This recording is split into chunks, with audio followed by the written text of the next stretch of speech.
Welcome to your Veterans Resource Podcast, Return to Roots. This podcast is for service members and their family members regarding retention, transition, and reintegration from active duty to veterans in the community.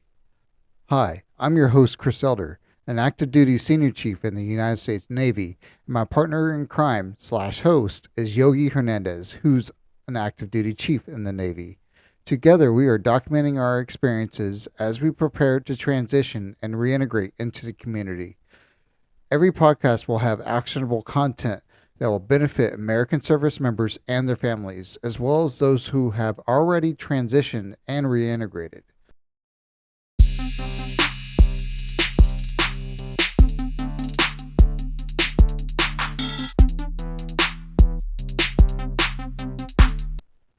This is a warning for all you listeners that may have little ears around you. Please make sure that you listen to the material first before you let little ears hear it. And if you have any experiences where it triggers anything, there is a program that you could use. It's called Courage to Call 211. Hey, what's up, everybody? This is Josh Prado. I'll go ahead and do an intro after, but I want to introduce you to the hosts of Return to Roots podcast. On their show, we're going to have Chris Elder. He's a retiring senior chief here in San Diego, as well as Yonatan, aka Yogi Hernandez, also a retiring chief, also Navy, and they're going to be your hosts for the duration of this podcast and many more. Amazing to have these guys, actually know them personally and get to spend some time with both of them this week as well. So I'm really excited about our episodes today. Take it away, Chris. All right, brother. We always like to talk about the why, and there's a whole entire book about it. You got Simon, what was it? Simon Sinek. Yeah, Simon Sinek, right? And he talks about this in very great detail in his book that he released. The why. Know your why. So, we kind of wanted to start off with that. You know, why return to roots? Well, as Yogi and I were sitting and going through transition, we both came from Japan, and we came here together, and we were both going through a process of transitioning and retiring out. And we were just like, man, what's really irritating is all the frustrations that we see, and the high rate of suicide there is between our community. And it's just, it's really sad to see that, that number 22 shouldn't even exist. So that's kind of like the first why, is to eliminate that number completely. Something else that we want to address is also the incarceration rates that are facing our veteran community. And myself and Chris, we were lucky to be a part of a congressional hearing and listen to how a very successful military member transitions from the military into a civilian society, and from there they become full of challenges, full of depression, full of life, and then they hit this roadblock that turns them into part of the system. Um, we've made this correlation that being in the military, we are and have become part of the system, right? So as we transition, I'm at 21 years, Chris is at 20, and it's actually easier to join the military than it is to transition out of the military. And one of the hardest parts that we see is that everybody, especially towards their end of their military career, the we just want to just transition out. So what we do is, instead of focusing on taking care of everything within ourselves, we end up just saying, you know what, I'm done with the military. I am going to move forward with life. And then once I'm out there, I will figure it out as I go along. So we don't prepare. And that includes from, everybody talks about the VA and what they need to do. But they also talk about, going to college and all the dreams and fantasies, but nobody fully prepares. And it's really sad and heartbreaking to see successful military members transition and they don't find their purpose, they don't find their why, and instead they end up committing things that they're not proud of afterwards.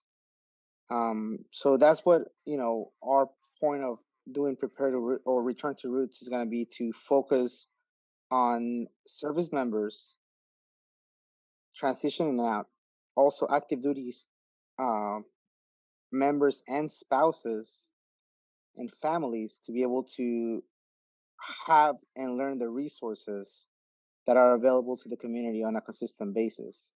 There is 66,000 nonprofit organizations across the United States that are available to us that honestly, in my last 21 years, I've only known maybe maximum about 10 or 20 of them. Had I known what some of the organizations that we're now learning about are able to do, wow, I would have been able to help so many service members that I've been a part of to help them as they're exiting, right? One of my biggest goals once I, as I made 15 years in and I knew I was not no longer gonna um it was no longer about me, it was all about taking care of my people. It didn't matter to me whether they were going to be making it a career out of the military or they were going to be getting out. My only stipulation to them was, hey, I just everybody gets out of the military. I just want you to have a time. I just want you to have a plan, not just a dream, but a plan. Write it down, prepare, execute, and be ready for the time that that door hits you, right? And my personal example, I've been in all this time, and I thought that I was ready, and now I'm literally around the block, and it feels like I'm not ready at all. Yeah, So it scares. it can feel like you're behind the eight ball when it comes to getting out. Cause like I feel like in both of your scenarios, and just kind of a quick background on myself is I spent 11 years in the Navy. So I grew up in San Diego. I joined the Navy at 17, spent 11 years in, and then I've had enough time over the last 10 years actually to acclimate to several different industries after my service that had nothing to do with what I did in the service, in aviation to telecom, higher education, engineering, IT, nonprofits. And fortunately, I've been able to kind of reintegrate with each one of those things. And that's the goal, is to kind of remain nimble. I think in what you're experiencing, in my perspective, is you spend a long time, especially those that are 10, 15 years or retiring 20 years, you're spending that amount of time in there. So now it can be actually even more overwhelming transitioning out, because you're having to, like you mentioned earlier, it's easy to join and then coming out. It'd be different, maybe you do 4 years, maybe you're not so acclimated to the service, but it can be, you're so used to something over 10 plus 20 plus years, and now you're coming into the other side where it's important to have connections, and you have to know about those resources. And a good rule of thumb is a lot of it, if you do have the opportunity to prepare 2 to 3 years out, or before you get out of the service, you have a time to kind of go through these different things. I didn't, and that's part of my why. Like, you kind of just get spit out. You take TAPS class and you say, hey, you know what, see you later. And I detached so much from the military community, from the resources, It wasn't until a fire was lit up under me when I had my daughter. Actually, was one of my main reasons that I went back to school, and I got re-engaged to my goals in life. But we hope that it doesn't take something as drastic as going to prison, having a kid, financial crisis or something for somebody to find these things. So part of my life's mission is to make sure that no veteran or transitioning service member is left behind in what we do. So part of what you guys do and with your podcast and what we're doing here with workshops for warriors and a few of the other organizations that I'm associated with is make sure that we cover the gap, and close the gap for education, for training, for mentorship. There's so many different things. I can, I know it can be very overwhelming when you have a longer period of time to figure those things out and figure out what's best for you. It's a lot better. But when it happens all at once, it can be the best thing I can do is take something off that person's plate, whether it's how to find a job, where to go to school, how to connect with a mentor, how to start a business.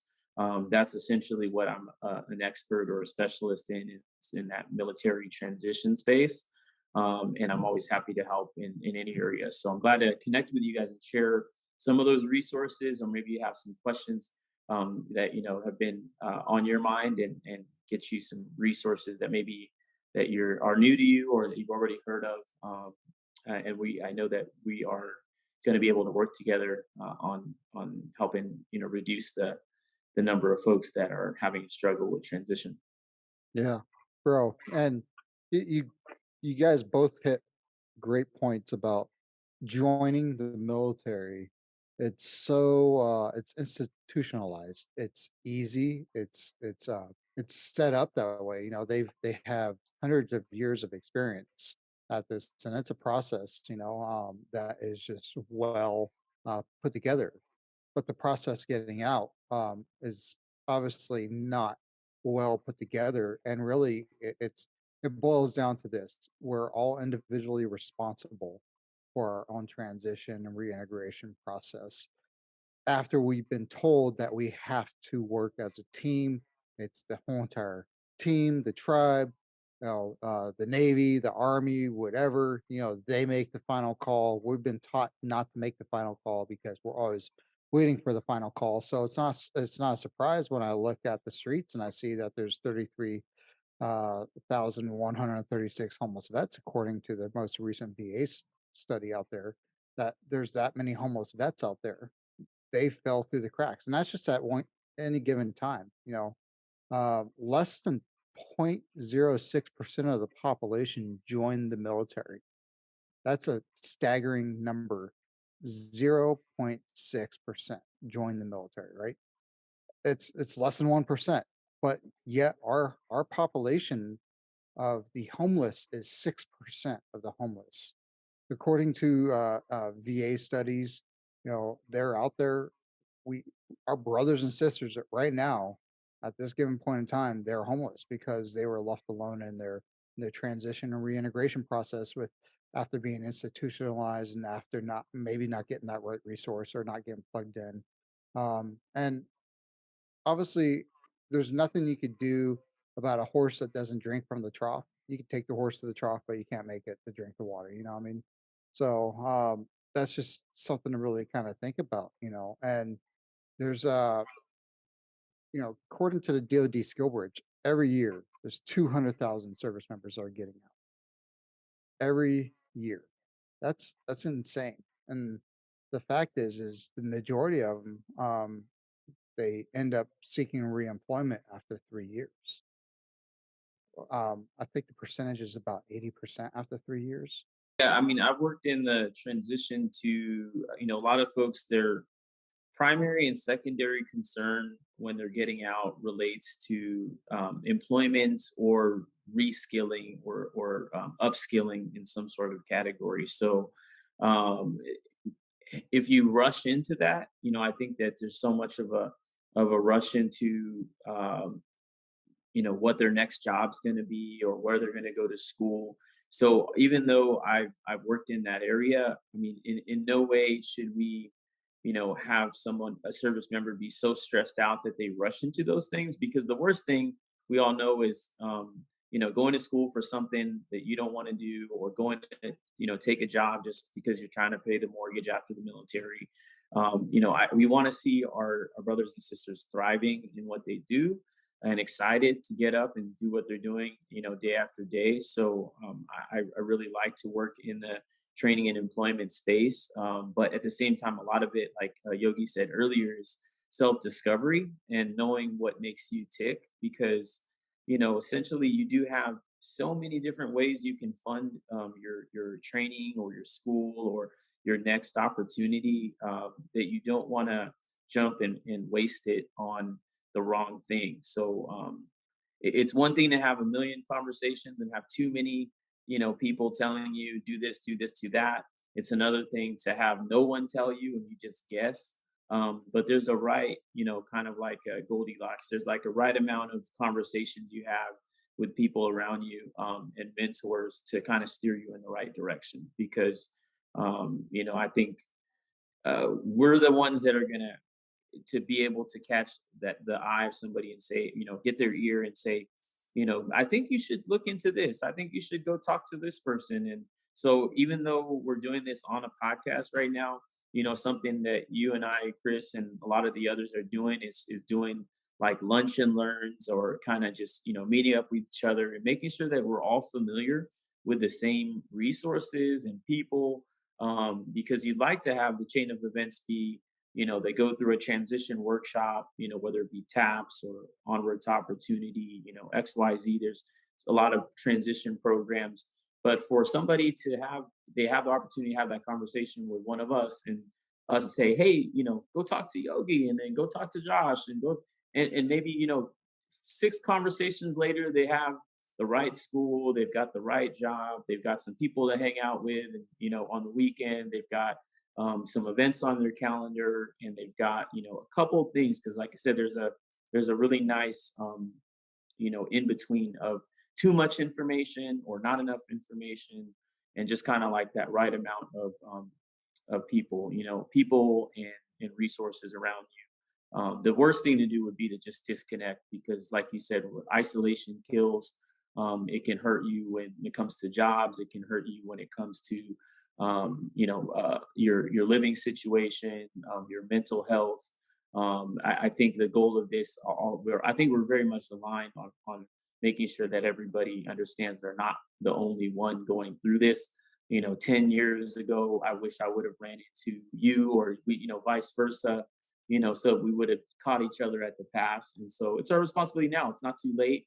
And I think what's cool about a lot of the folks like yourselves, taking initiative, as senior enlisted or officers or retirees, is to recognize, not only are you transitioning out, but in your case and in some other case, you might have a large following of, or you might have a large group of people that you can help right immediately as you transition, because you have that information now. It's not just you going through the transition.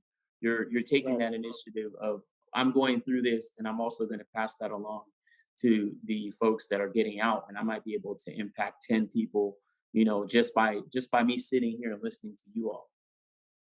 And it's funny you mentioned that, right? So and we talk about creating a tribe and how we want to bring our goal has been throughout the military to bring and raise people over our shoulders so that they're more successful, right? Not only talk about my accomplishments, but helping them grow and be better than us as we came along. And this epidemic that we're facing as service members, that is now getting the light of day that it needs in order to be more successful, we want to be a part of the fix. We want to be a part of the solution. There's no point on sitting there and complaining about it, right?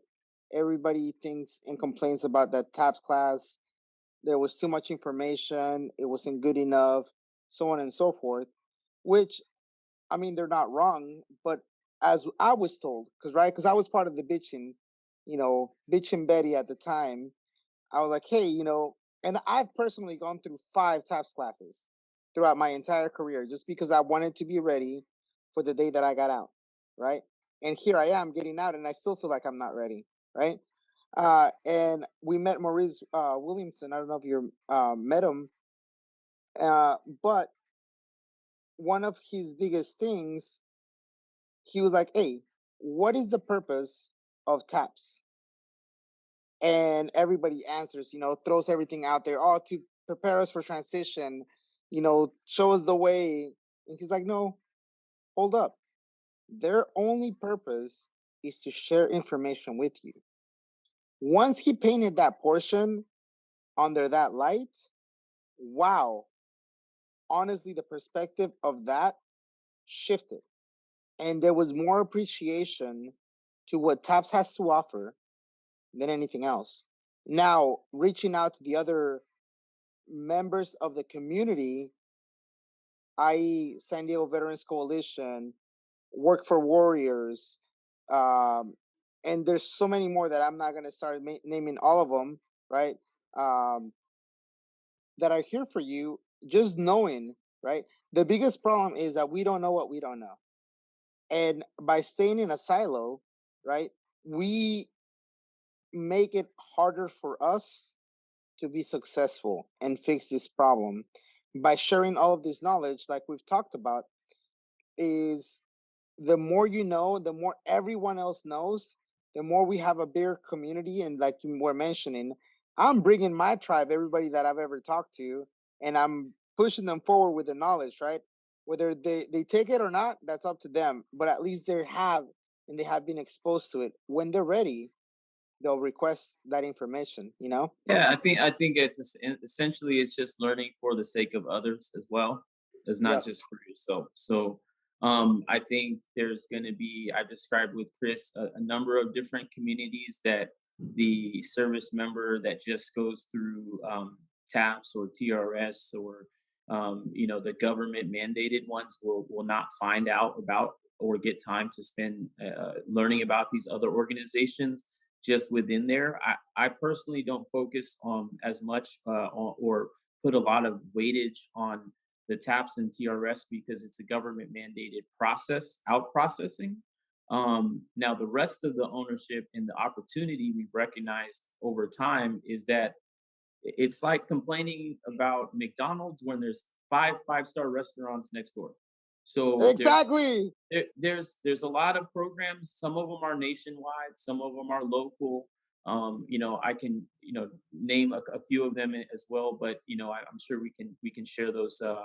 Whether in the links or anything like that. But essentially, there's a number of resources that are um, have been brought forth to the veteran community that are in addition to almost a follow-on to TAPS, TRS, XYZ that do give you the time, whether it's weeks or months, to digest a lot of the information that that you need to know to transition and feel confident in those things. So and that's where we're getting familiar with. I'm sure you'll have some of the organizations on your show, Onward to Opportunity, Vet CTAP, there's Centurion Military Alliance. There's so many, I don't know even want to name exactly which ones, but the idea is Exactly. that there are organizations in addition to, and I think we should, even though they're not mandatory, they're optional.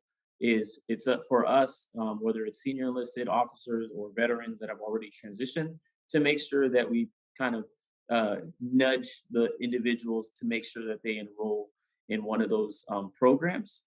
And during that program, then they'll have time slots where they go across. Here's the different organizations that can connect you to jobs. Here's the organizations that can connect you to business opportunities. Here's the organizations that can connect you to housing resources.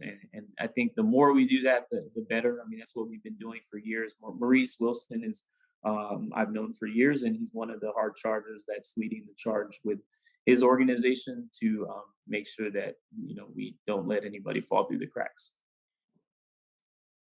Yeah, bro, I love it.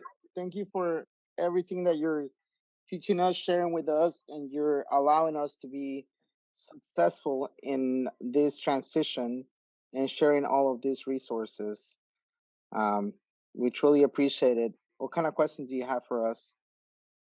Well, I've spent some time with Chris. I've actually kind of almost do the reverse because I've been in this space for years. I know many of the people, the players, and the organizations that have been doing what you guys are doing, but at the same time, some of them may have dropped off, and so it's important for us to continue to stay engaged with each other. So just for context, I'm currently the recruitment manager for Workshops for Warriors, which is a welding and machining school for advanced manufacturing. So we help rebuild American manufacturing one veteran at a time. We're not only for just veterans, we do have civilians and military connected individuals in the program. So I'm the point of contact in San Diego for that nonprofit, which is veteran owned and operated. Again, that's Workshops for Warriors, WFW.org. I'm also a member of the Veterans Employment Committee of San Diego. So we host the job fairs here locally for our San Diego based veterans and transitioning service members. And I'm also on the board of directors for Us for Warriors in Chula Vista. We have a number of programs from work to food for warriors to art for warriors and some additional things as well. So there's so many different communities. I'm also very involved in the veteran entrepreneur community. So I've worked with organizations like Bunker Labs as an ambassador for their program. You may not be aware, Yogi, but there is every 6 months in every major city across the U.S. For the most part, there is 10 veteran-owned businesses going through a 6-month mentorship program that gives them access to office space, mentors, Google ad spend money, a few, and also an alumni of thousands of other veteran entrepreneurs. So when we're thinking about what success that is after service, for some people that may be to have a stable job and have a government position in cybersecurity. For another person, that may be to be a venture capitalist and have some sort of a veteran-owned business in financial technology. Who knows what that is, but we do have a range. I've been at the forefront of pushing the veteran post 9/11 veteran professional community, and with a lot of our kind of stars in that community being those that are pushing the envelope of what you can do as a veteran, whether that be a DJ, actor, uh, you name it. There's so many different avenues that you can get into, even in entertainment and media. There's currently, as we are sitting here now, there's a movie in the theaters called The Plane with Gerard Butler. And there's a Navy SEAL, his name is Remy Adeleke, that lives here in San Diego, that is actually in the film. And it's also on Special Forces on Fox. So we've got people all over doing all kinds of really cool things. I try and stress the success stories just as much as there are the folks that have been less fortunate. Like Chris said, there's sometimes where you give people the resources and they may not be able to process them at the time. And but we are all one decision away. We can be a statistic as well. So we do have a strong reintegration community here in San Diego as well. So there are folks that are getting out of the service that have more of a have had issues with reintegrating into society. So that's on one side, but on the other side, there are some very successful, whether that be financial or whether that be some other sort of success. There are many of those individuals in our community as well. That's awesome, man. Then that's very heartwarming to know. I kind of want to share our stories, Yogi. Yogi, why don't you go ahead and break it in and tell us a little bit about yourself? Um, so as I mentioned earlier, I was born and raised in Mexico City. And then after around the age of 12, my family migrated here and we started going through the assimilation of being what a Mexican American is, right? I, I went to Houston, Texas. I did my middle school and my high school there. Afterwards, I joined the military. I joined the military as the part of the um, early enlistment program, and at a year later, I almost didn't join. The high school sweetheart story. My sister, she actually had an intervention for me. She flew. She flew from Boston because she was going to school then. Uh, she had a full ride scholarship to go to Harvard. She took a week off to come down because originally she was against me joining the military, but at that point she came down. She had an intervention with me and said, "Hey, I don't like you going to the military because I think they're gonna brainwash you. However, I think this is the best thing that you have going on for you." Now, 20 years later, I'm super excited about everything I do.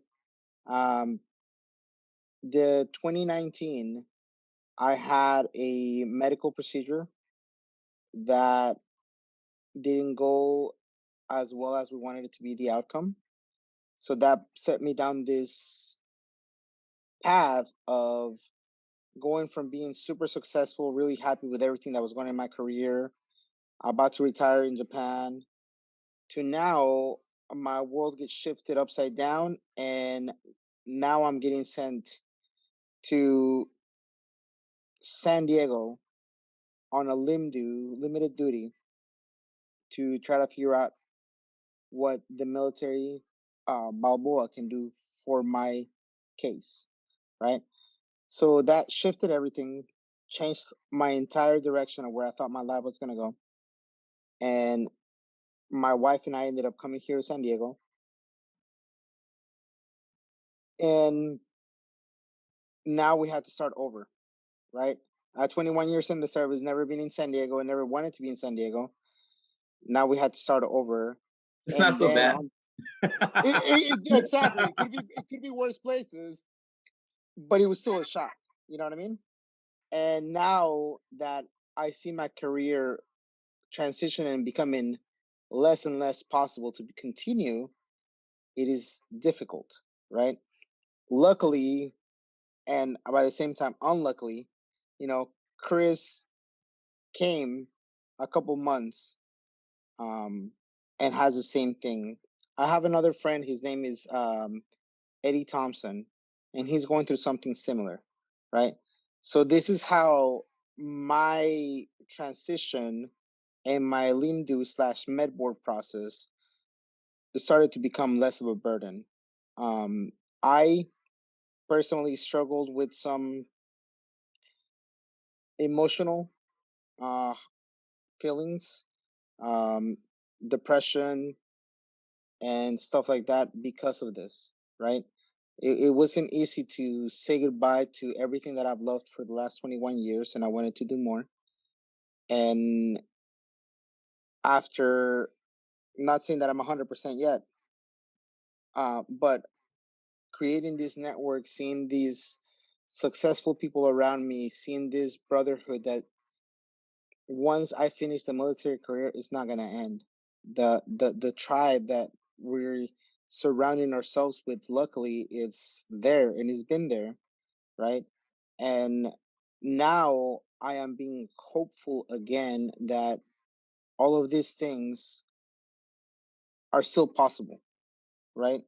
And it's just that's kind of where I'm at and why we want to give back so much. I've had junior sailors that came here to Balboa and transitioned out, and they called me back and said, "Hey, Chief, this place sucks. Nobody took care of me. They abandoned me. Uh, it was a horrible place, right?" And I'm not gonna lie to you, when I first got here as a chief, right, it was a horrible thing for me coming to San Diego, dealing with everything here because everybody's over overstuffed, undermanned, and with so many limited resources, it's just very overwhelming for everyone that's trying to help you. So with those things, right, I could see where people get super easily lost and fall through the cracks, right? I was starting to fall through the cracks. And then luckily we run into some people and some things, and you know, I got thrown out a lifeline, and I got to started to get reeled back into the things that can be done. And now we're here, thankfully, and we're moving forward. Well, I think what we're doing, we're creating our own solutions to the problem, because it's like every time somebody joins, I had a friend that's just he's going to ship out Sunday, so he's going to go try out for recon, and he's joining the Marines, going to hit the yellow footprints, all that good stuff. But the fear is for all of us is that, okay, one day that career is going to end, whether it be 20 years or maybe it's for anybody, it could be some sort of a medical thing, whatever it is. At some point that chapter is going to end, and hopefully that person that went in with the right intentions and serve their country, that on the way out that they don't fall through the cracks. So I think what you guys are going to continue to see, and what gets me going every single day, is that there is a community of veterans, a strong community of veterans and veteran service organizations that help to make sure that these folks don't fall through the cracks. Now, it does take some time to process and which ones are which and who's who and what does what thing does what. But I think it's good that you guys are documenting the process through the podcast. That you're becoming ambassadors in the community, so that way it's not on the shoulders of just me or Chris or Maurice. I saw guys like that, like Maurice and many others in the veteran community here locally. We have the Veteran Spear Club founders, Brian, Phil, and Kevin. We have the founder of STEP, Tony. We have so many. We've got the founder here, Workshops for Warriors, Hernan. All of these individuals took it upon themselves to create something that was bigger than themselves to help the veteran community. So you're going to find a sea of goodwill. Navigating that sea is what we're here to do. And that's what I've made a career out of the last couple of years, as a kind of a veteran transition expert, I would say, because I've worked in multiple industries, from training, employment, nonprofits, and essentially the end goal is just I want to be able to provide the organization or the individual all the services that they need so that they don't fall through the cracks. And I may not be able to provide everything, whether it's a job or help them with a LinkedIn or have them a networking event or something like that. I may not have everything, but collectively, all of us, with 10 of us in a room, we all have all the resources because we spent time getting to know one another, getting to know the organizations, and then being able to pass that on to the next folks. Love it, man. So, a little bit about me. I was raised in Texas till I was about 9. Um, then I was pretty much taken away from my mother and sent to my dad. We were living in a one of those women's abuse shelters, and then sent up to my dad to get me out of that situation. And then I was quickly moved down to my grandparents down in Northern California for a little bit. And then I ended up back with my dad. I was kind of a hellraiser. Moved around a lot. You can probably see just the brief little things I just told you. Probably explains why I was a little hellraiser. And I got helped out. I often say that my life is actually a series of people that were placed in it that changed my life either for better or for worse. And one person, that came into my life was my recruiter, uh, Alvin Lewis. He came in and he actually took care of me, man. He was, everybody's like, oh, my recruiter lied to me. No, not this guy. This guy actually like told me everything. He took care of it. He took care of us, and he was the only reason why I probably ended up in the Navy and not in jail. Um, so I joined as a rescue swimmer in 2003 out of Washington State, and then I realized that I couldn't really swim, and I got injured, and then I got pretty much dropped from the rescue swimmer program, where I became um, where I became an AZ. It wasn't my first choice. If For everybody that's out there, I went from possibly being a rescue swimmer candidate to sitting at a desk for destined to sit at a desk for the rest of my career. But I didn't let that stop me.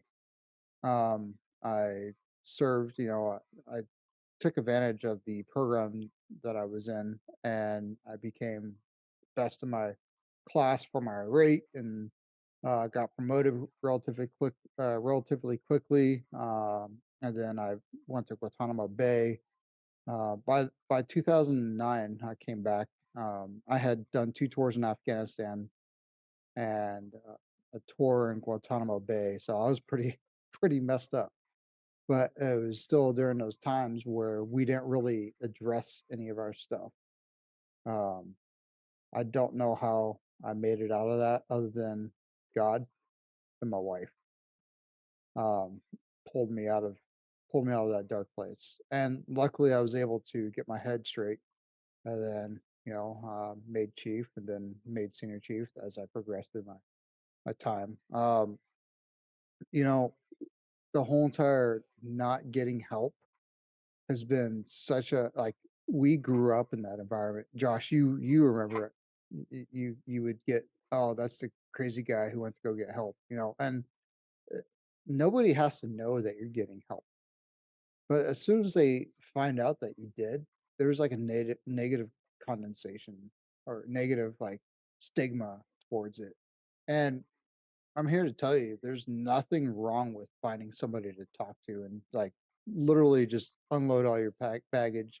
They can't they can't do anything other than watch you unload all your baggage all over the place, and then kind of analyze like, hey, well, what's this thing? And then you talk about it.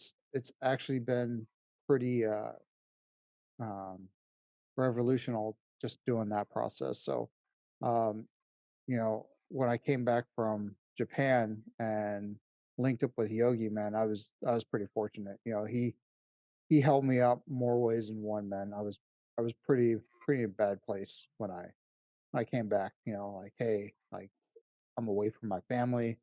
Yogi was always like, "Come on, man, come down. We're making food." So we always hang Well, I'm out. glad you got a battle buddy over here, and now you got a and then I'm sure you're bringing Yeah, some more. So, yeah. actually, I was just looking it up because it was crossing my mind. I personally have used the service when I needed uh, somebody to just talk to. Not just, I mean, there's professional mentors. I actually just did a bit today for us to send out via LinkedIn on transition tip of the day. So we just recorded and put out on LinkedIn. I did a session on American corporate partners getting you get a year of a free mentor. So I'm on ACP mentor list as well as Veterati. You can just kind of do the a la carte, pick a mentor thing through Veterati, which is super awesome. But there's actually something that I personally use to share. It's called giveanhour.org. And there are pretty much mental health providers that donate their time through here. So essentially, you don't even have to kind of go through the VA or anything else like that. There's actually a list of it's a giveanhour.org, .org, just like how it sounds. But they donate time for veterans to use that service and get a free hour of talking to either a psychologist or psychiatrist. I'm not too sure, but like I said, that's a super easy resource to tap into for anybody that's listening that just needs somebody to talk to right now. Because maybe not all the time is it about a job or something, career specific. Like you said, there's tough times that all of us go through. Essentially, I joke about the veteran package, which is checking the boxes, like I've got a kid, I've got a divorce, I've got disability, I've got boom, boom, boom. So as much as the resources that we get for those things, maybe we get the military gave us benefits for what we went through, which is great. So I can't complain about that. But at the same time, the likelihood of you struggling through things can be higher. But it also essentially it's a double-edged sword. I think I want to stress that on this podcast is it's just as much as you have a higher likelihood to maybe struggle with these difficult challenges that nobody else, the other 99% of America, may not ever experience. And that's why I love this community. But also it makes you have that capacity and makes you that much stronger, in mentally tough and emotionally able to get through these situations. So I try not to get too much on the doom and gloom of things. Yes. As much as, like I said, there's some very very optimistic points of view about what we have, because I think if we stick together, we're going to have a lot more success stories and less homeless. And because if I meet somebody who's post 9/11 veteran, and I go dig through their background and story and what they're going through, I think our generation has been even if it has nothing to do with their GI Bill or has nothing to do with their government issued benefits, the fact that they can touch base with either one of us, and have somebody to talk to that has nothing in common with them, but except for the bond that we have as that we all serve and we treat each other the same, whether or not you had a prestigious military career or the person got medically separated at 5 to 7 years. I'm not going to treat that person any different. They get the same treatment across the board. So for some people that can be difficult because maybe they did have a prestigious career. Maybe they were the top of their class of every single thing and they were the greatest war fighter to ever have lived. But now they're trying to get a job or trying to start a business, and everybody's just looking at them like they're just Joe Schmo, and that can be difficult too. So there's pluses and minuses to the whole process, but I'd like to think we're headed in the right direction. And Agreed. I just want to point out, hey, everything that I just told you guys is kind of me in the forge still. So that's the thing. A lot of people think that you get strong by just working out, and oh no, you actually strength is mental, 100% mental strength. It's not just physical, but it's actually going through it and going through the fire in order to become stronger. Because if you don't go through the fire, if you don't go like we're in the fire, you have to get out of the fire in order to realize that you've gained strength out of it. And thanks for Can't bringing up that. appreciate the sunshine unless it's rained, or it's the same analogies. You can't appreciate it's one thing to appreciate having a really good job or career when you've been unemployed, and or you've been struggling to get a job. So I think the more you exercise in those trials and tribulations, not everybody goes through them. Maybe, like I said, everybody's transition is different. Some people have an easier time getting a job, but struggle with mental health. Some people have, a tougher, time with this one thing, but then they struggle with the other thing. So it's not all the same. It's a mixed bag of what we get when we get out of the military, because all of those things come with a cost. So being a highly successful entrepreneur, and you wonder why that person committed suicide or completely lost it. It's because it's the high risk, high reward. So no, it just we gotta share and be open with how to help each other out. It's not just financial. Sometimes, like you said, it's mental, emotional, physical, and spiritual.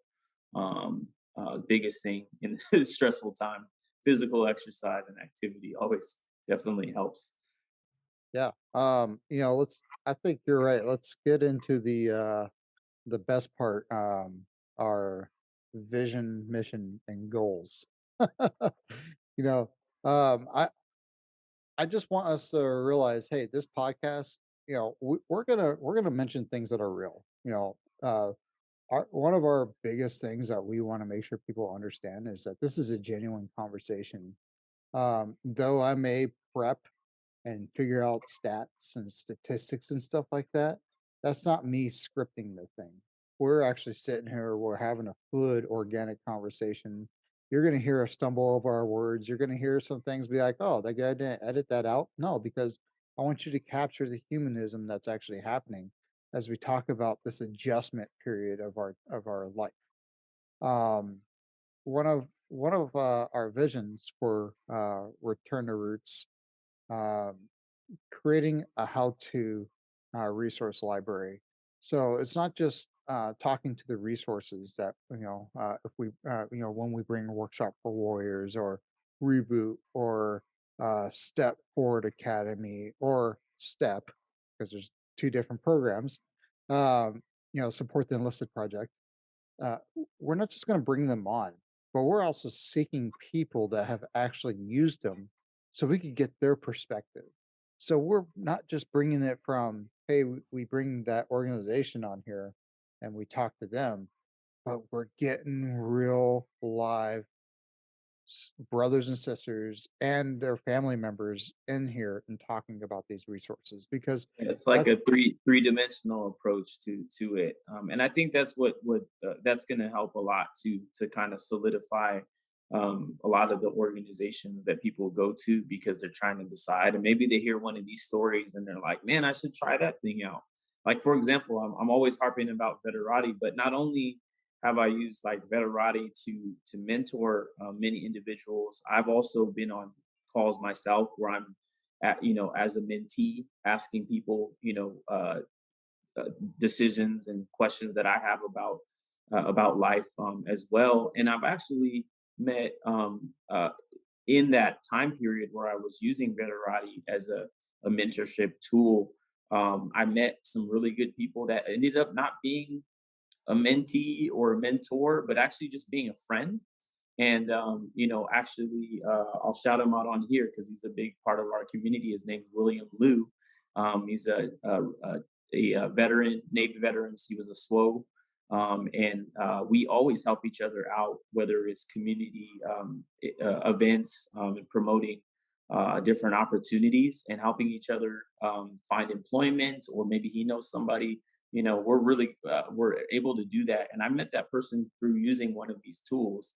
I'm not just promoting it and shouting out these different organizations because of this person pays me my for my living wage or whatever. Like these are real live organizations and tools that you can use for your success after the military, like Veterati or ACP, American Corporate Partners. Those are accessible no matter if you're stationed in Japan right now. You can use those things right away. So I like to promote those tools that are accessible to everyone. Just because you may be listening to the podcast and you may be in, stationed in Georgia or stationed somewhere else. Like these are universal, nationally accessible tools that you can go to first before kind of getting into organizations that are strictly local. Absolutely. So part of our mission and our vision is to be able to reach as many of our service members and their families on active duty transitioning, and not just the transition, but what we find most important from everyone that we've heard and talked to is the reintegration portion of it. It is easier to talk. It's really easy to talk about all those things, right?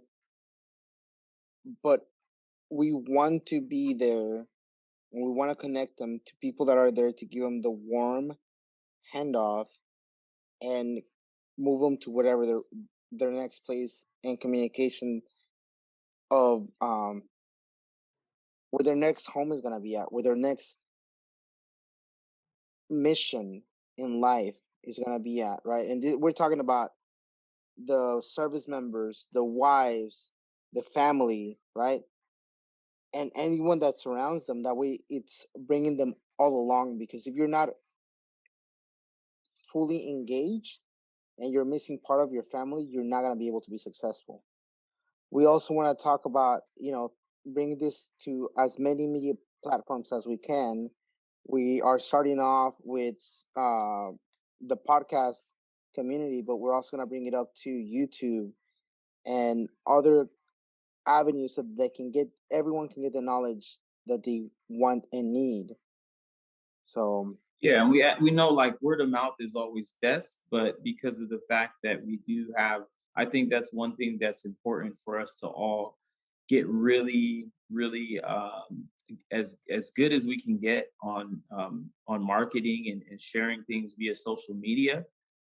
So as you guys are recording a podcast, I mean, people 10 years ago might have not have thought to do that, to share these resources, and to reach as many people as possible, just because I know that's it's an idealistic thing to think we're going to make as many people as possible in every single category, and homeless and veterans and spouses, and it's a very that's all across the board. But as you kind of sift through that, and we can optimize our networks, it's going to be each one of those categories, meeting people where they're at, essentially. right. So, if you want to impact the homeless veteran community, there's organizations that specialize in that. There, if you want to impact the military spouse community, I think I'm sure you guys are going to have a lot of the organizations on as you continue to do episodes. I personally just feel like I wanted to reach out to as many different levels of where people are at, because it spans from somebody who is wanting to work in semiconductor engineering as a project manager and a retired, pilot, all the way down to somebody who, that person's going to find me on LinkedIn or maybe at a networking event or something like that. But somebody else is maybe, they're a Marine 0311 at Camp Pendleton, and they're just, out at a bar or something like that. That person may find me on Instagram, or they're in an employment group or a networking group on Facebook. We have to meet those people. If we really want to serve this community, we have to meet those people where they're at. And I think you guys are a great example of reaching out and finding different ways to reach the community, because we can share this podcast on those multiple platforms, as opposed to just thinking everybody's going to just, somebody will get it eventually. I think we have to go upstream and catch these people, and do what we can to get the word out about it. So once again, not everybody's going to have the opportunities that we have to like meet in a certain particular place, but maybe they they share it to a friend, and another friend shares it to them, and it could be on Instagram, TikTok, YouTube, whatever whatever means necessary. I think that I'm really big on optimizing your social media and everything like that. So I think when it comes to, just so as part of the show, if you're on Instagram, you can reach me on jp.mill with 3 L's, at Vetted Talent Network. That's VETD Victor Echo Tango Delta Talent Network, as well as Workshops for Warriors. That's easy to find. And then we host networking events called Buddy Check and Biz, just like Buddy Check and Biz. That's on Instagram. Same thing with Facebook, those same tags. And then on LinkedIn, you can reach me at Joshua, middle name Dominic, last name Prado, Prado for LinkedIn. But all of us tag each other. We'll eventually get this out as much as possible. I think it's great that we're creating these essentially shareable media conversations, and it's real conversations, not just promo material type of stuff. And what you were just talking about kind of resonates with me, man. Knowledge is power, right? Knowledge is power, but doing it is the other part of the equation. And if you know somebody else that's done it, well, you just compounded your ability to do it. You see what I'm saying? So knowing somebody else that's gone before you, those trailblazers that are out there that have used those programs, that's what we're going to bring to you. And we plan on bringing episodes every week. We're going to be releasing episodes every week. Then we're going to be releasing at least one special episode every month. So that's going to be a total of my math. Let's see, 64 episodes. Just 64 episodes. Y'all got a lot of recording to do. Yeah. Right. Yeah. We are very blessed, Yogi and I think we are going to be an interesting mix for people. We have different perspectives in this world, but we've also got a friendship that you'll see us tease each other occasionally on here. So it's going to be a great combination. If but I'm a little biased, so. Yeah, I'm glad you guys are here in San Diego. Again, we have a strong military community here. I'm glad to introduce you guys to a lot of the organizations, and you're already doing the work to get to know the organizations and the people that are really making an impact, and that have inspired me.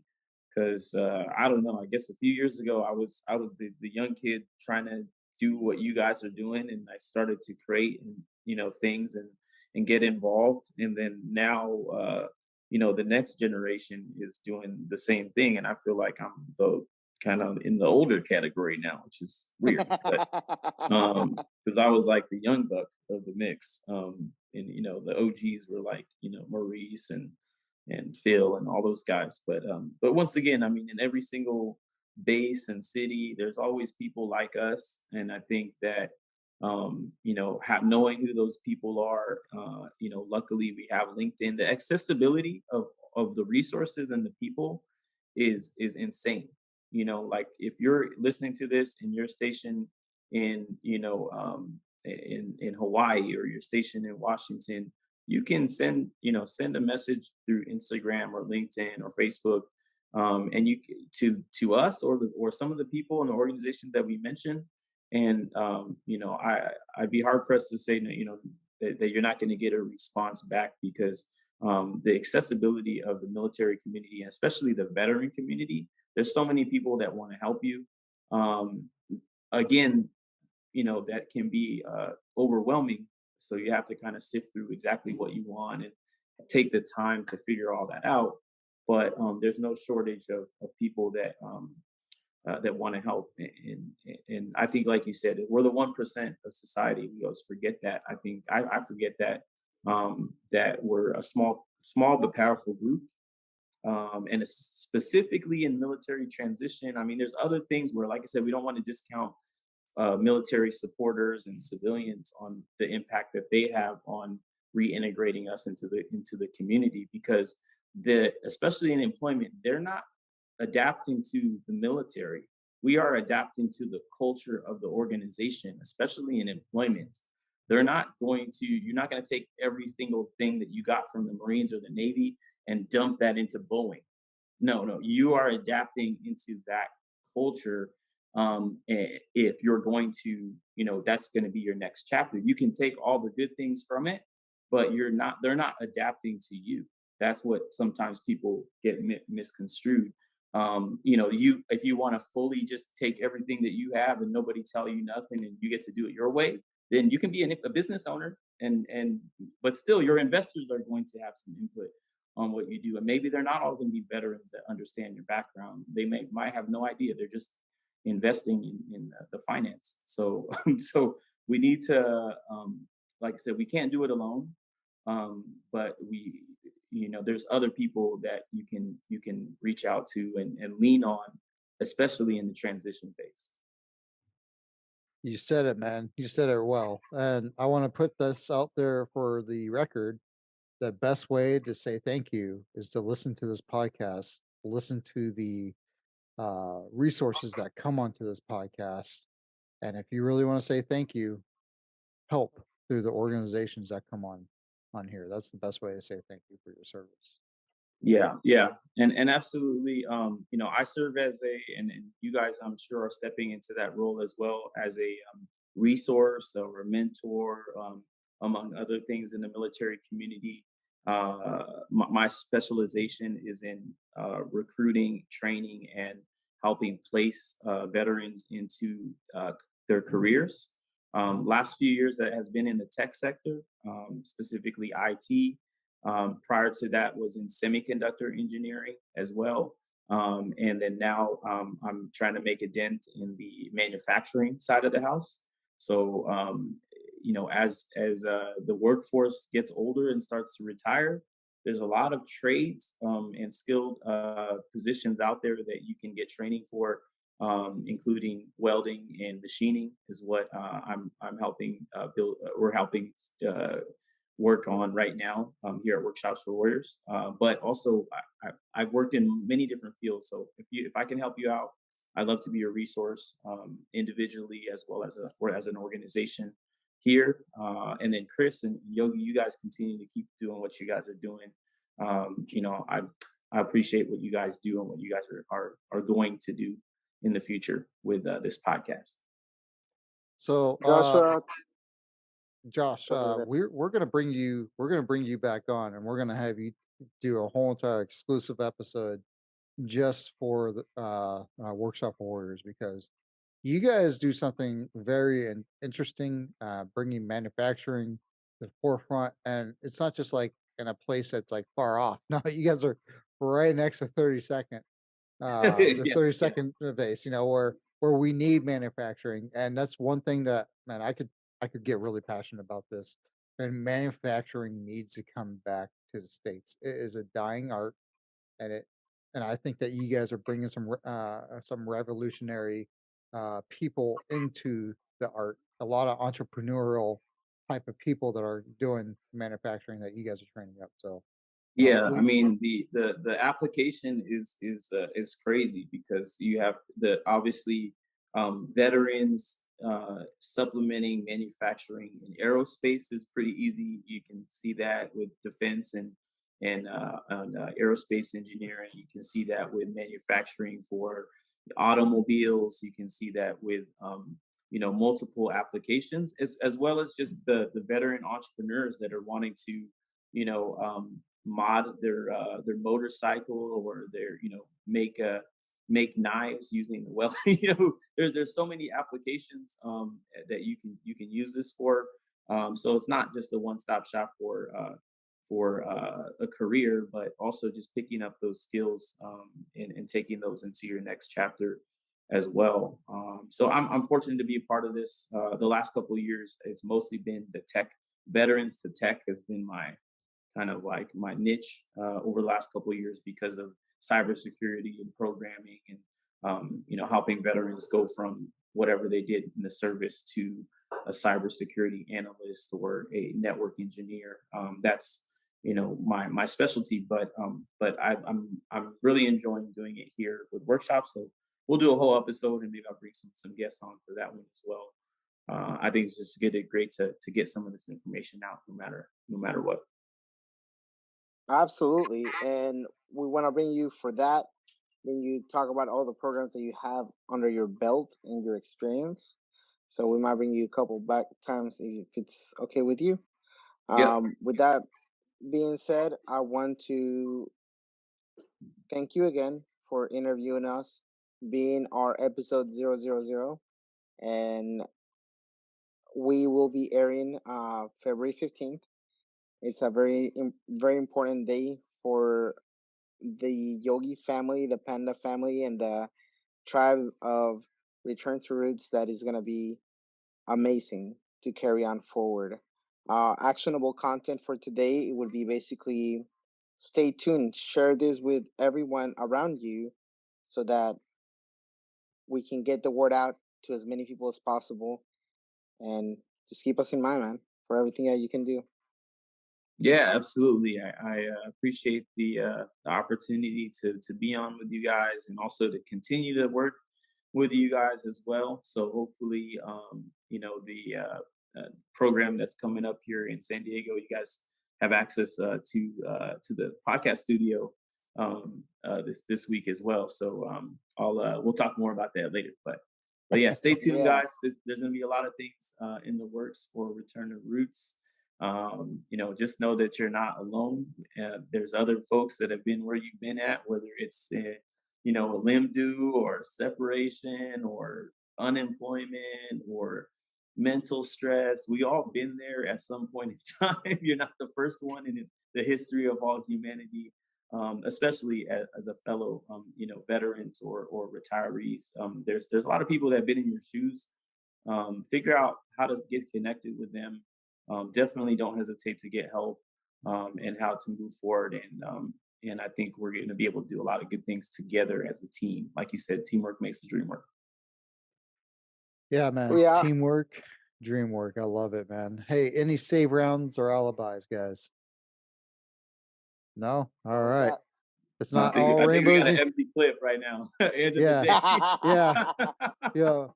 Man, it's not all rainbows and unicorns, but yeah, we are a tribe here. So if you have any questions, comments, like we really do want to hear from you guys. So please leave them.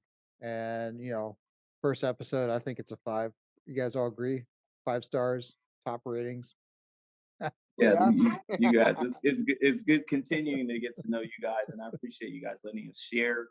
We'll get more into the nitty gritty and a little bit more deep dive on the future episodes. I'm excited to see who you guys have on the shows coming up. As you guys continue to get involved in sharing the transition resources that are out there. Again, if you're listening, if you want to reach me directly, Instagram jp.mill with 3 L's, emails jp@wfw.org, and LinkedIn and Instagram is just first, middle, and last name, Joshua Dominic Prado. So signing off. If you guys need anything else, unless you guys have any save rounds, stay classy, San Diego. Ron Burgundy. I need some whiskey in my glass. Bourbon. My bad. Ow now, round cow. Yeah. All right.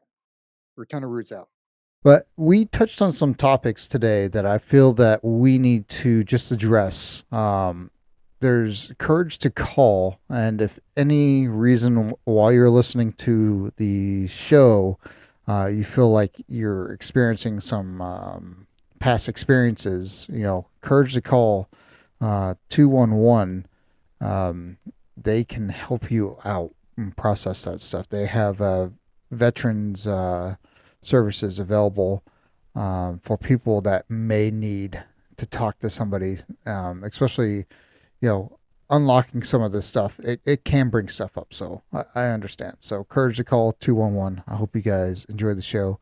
And it's been a privilege to be able to be here in front of you guys. Thank you.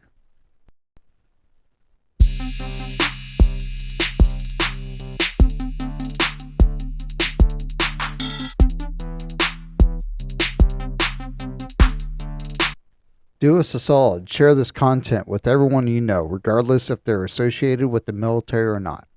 This content will help someone you know, and hopefully will lessen the deadly gap after service. Our goal is to do whatever we can to reduce the number of suicides from 22 to 0 within the community. Give us a 5-star review, follow, like, and subscribe. We're on Spotify, Apple Podcasts, YouTube, TikTok, and you can follow us on LinkedIn and Instagram for more content from our guests. These are our personal experiences, and we do not represent the views of the United States Navy and or the Department of Defense. Your transition is ultimately up to you. Please do your research and ask questions. Use Master Chief Google or ask a friend and network within the community that you belong to. Return to Roots out.